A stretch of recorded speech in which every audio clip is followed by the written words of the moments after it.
Stafford the first time he'd seen her on a movie screen. She was drop-dead gorgeous, with her wild, waist-long mane of thick, icy blonde waves, her vibrant green eyes and bee-stung lips that begged a man to kiss them. Her body was the stuff of dreams, reed slender and strong with subtle curves.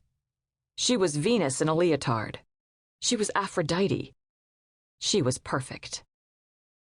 Like every other red-blooded man on the planet, he felt his hormones go on overload every time he watched her on the screen.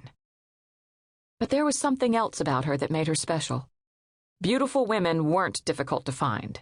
There were plenty of beautiful women who never achieved the kind of fame Devon Stafford had. There was something else about her, an intangible, a special something that made her seem almost incandescent on the screen. She had a way of touching the heart of every person watching her. It was that special something Jake most wanted to try to capture in print.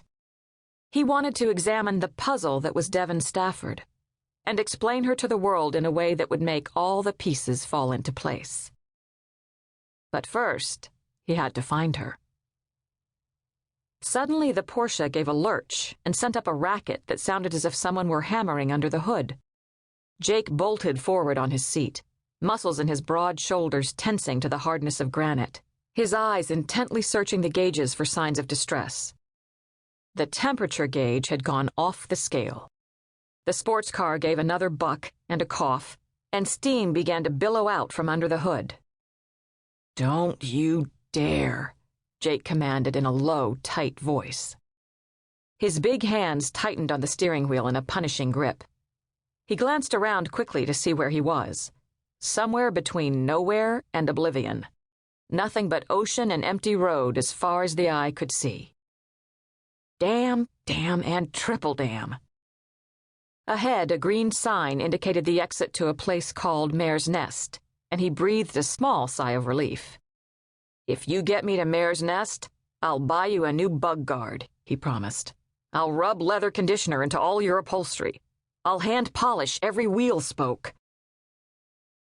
The Porsche rolled off the highway and down a two-lane road.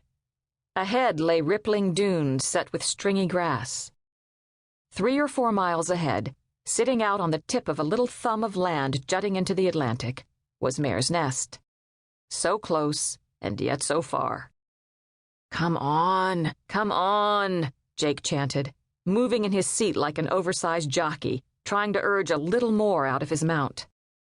The Porsche would not be coaxed. It shuddered and hissed and locked up its power steering as its engine shut down altogether.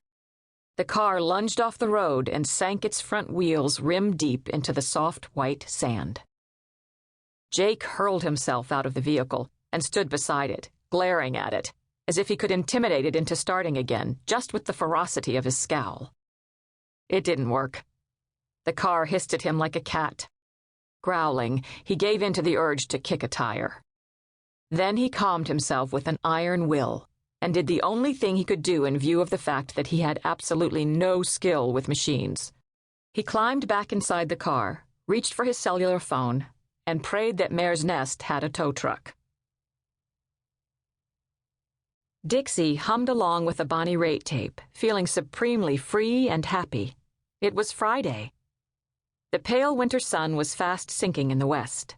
The day had been pleasantly warm, but cooler weather was rolling in.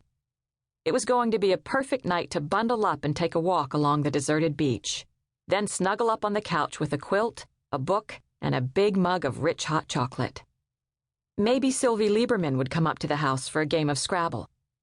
Maybe Dixie would be able to coax her cousin down from the attic for dinner. Regardless, it was going to be a fine evening. All was right with her world. She shifted down for the curve, and the big truck growled and rumbled up the gradual incline, purring as if it recognized the victim it had come to rescue. Dixie whistled under her breath at the sight of the sleek midnight blue Porsche 928 S4. Very nice. Not the car to suit her needs at the moment, but very nice indeed. It was also very motionless. Flipping on the truck's flashing yellow beacon, she passed the Porsche and pulled over behind the stranded car. California plates, she noted with a slight frown. Probably a tourist. She climbed down and rounded the hood.